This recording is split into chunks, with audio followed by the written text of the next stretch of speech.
Welcome to the Business of Style podcast with me, your host, Louisa Gabriel. I'm a personal stylist and image strategist who grew a successful six-figure business, and now I'm educating and empowering other personal stylists and image professionals just like you to do the same. So please keep listening to hear the lessons I've learned and the strategies I've used along the way that are guaranteed to take your personal styling career from side hustle to six figures too.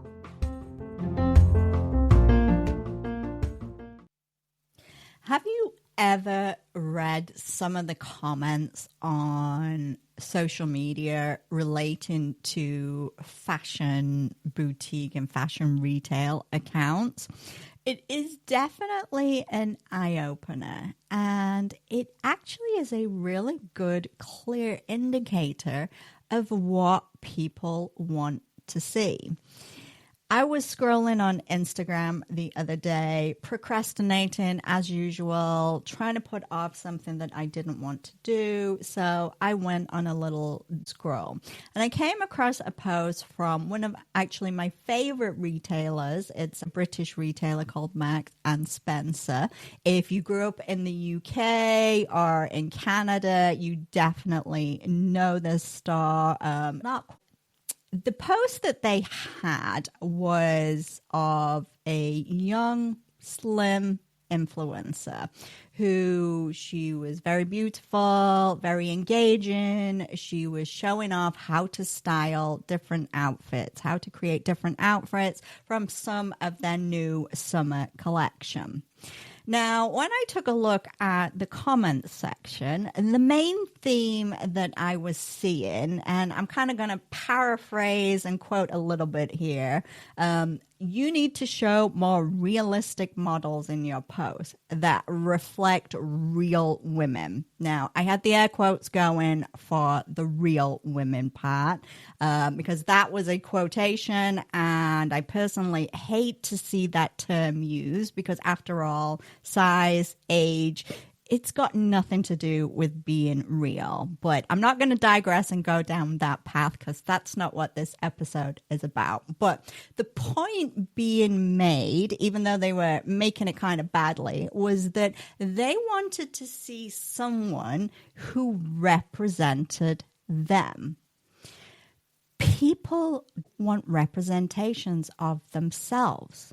I know personally, and I'm sure if you think about it yourself too, when you are looking at clothing stores or just looking at things on social media, you do want to see yourself represented. You want to, what an outfit is going to look like on you, not necessarily somebody else who you don't feel kind of any connection to because you may be older than them, you may be younger than them, you may be a different size to them. We all want to see representations of ourselves. We want to see how that specific item of clothing and that outfit, how is it going to look on our bodies and who we are. And if people don't see that in social media posts, what usually happens, number one, is they all jump into the comment section and start having this big battle and start throwing terms like real women around. But they also potentially take their custom elsewhere because they don't feel that connection to the post and they don't see themselves represented. And this is kind of the same for personal stylists and image consultants. Potential clients want to see themselves represented and understand what we can do for them. And by not providing this in our social media and our other marketing activities, we could actually be losing potential clients, which is something that we definitely don't want to do. Now, the bad news for retailers and clothing stores is that this is almost an impossible task because they have such a wide target audience to be able to show a representation of all their potential customers. It's just going to be too wide reaching, and they're going to try and do the best they can. And I know I follow Marks and Spencer's. They do try their best for sure. You can't keep everybody happy. We know that. But for personal stylists and image consultants, it is actually much easier feat to achieve and something that we need to do because we develop a much more narrow, a much more focused niche. And our target audience is nowhere near as wide as a big retailer's is going to be. So we can actually show more of a representation of our ideal clients in our marketing activities. So when you're posting on social media, it's important to remember this and to start making sure that the people that you're using in your social media posts, that they are actually representative of who your ideal clients are.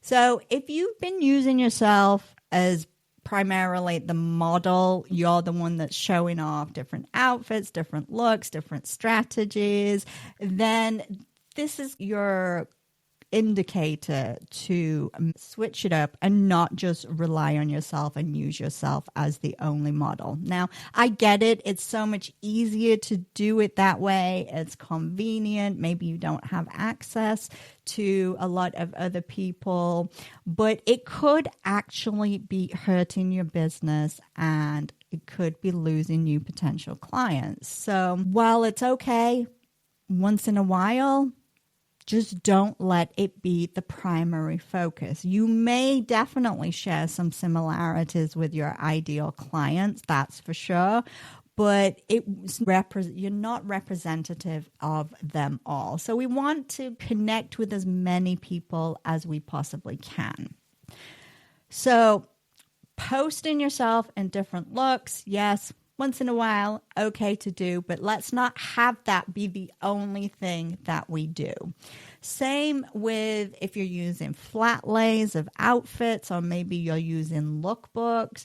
It's okay to use this technique, definitely, to show off some outfits, show that what you can do, show your skills in curating. But with flat lays and lookbook images, it doesn't actually help your potential clients visualize what the outfits are going to look like on their body. Same if you are showing latest trends from retailers by using their photographs and their models. You need to actually stop and ask yourself before you post it, do the models that retailer use, do they actually represent who your target clients are? And will your target client be able to see themselves in those particular clothes and outfits? And don't just stop there. It's not just a social media issue. Think about your website and the images that you use on there. The images need to reflect your target client so that when they visit your site, they know for sure that your services are for them, that what you do is going to be able to help them. I've talked before on this podcast about connection, and I'm going to stress it again. Connection is so important for people when they are considering making purchases and signing up for services. So having a visual representation of who your target clients are is just another way that enables them to be able to connect with what you do and you as a personal stylist. So it plays such an important role in your personal styling business, and it definitely is a strategy that you need to start using. So what I want you to do is I want you to go after this podcast and take a look at your social media accounts and take a look at your website. And I want you to ask yourself if the images that you are using are inclusive of who your target clients are. And if they're not, how can you make sure that your target clients feel represented in your marketing strategies? Do you need to find other people to model your outfits instead of doing it all yourself? Do you need to show clothing from retailers that represent your ideal clients? Do you need to be less reliant on images and instead maybe use video to educate people on how different styles can work for them? So you can show yourself in the images, but then you can give them a verbal description and verbal information on how it is going to work for them and how it is going to help the challenges that they are facing. So the more that you do and the more that you can do to make your target clients feel represented, the more likely they will to want to work with you. It really is the truth. So, and don't forget, inclusivity, which is what we're talking about here, it's not just about body shape or size. It can be about ethnicity. It can be about gender identity. It can be about religion. It can be about so much more. So make sure that you have a really good in-depth understanding of who your ideal clients are so that you can speak directly to them with your marketing strategies. So that's it for today's episode.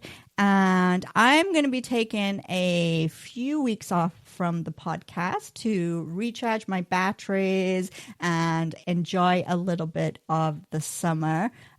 If you feel that you're missing me and missing this podcast over the next few weeks, then don't worry, because the 69 previous episodes that you can definitely go and catch up on while I am away. And of course, don't forget to subscribe so that you will get a notification when I am back with what will be season 7 of the Business of Style podcast. So thank you so much to everybody who listened today and has listened to the past 6 seasons podcast. I appreciate you all, and I will catch you on the next episode.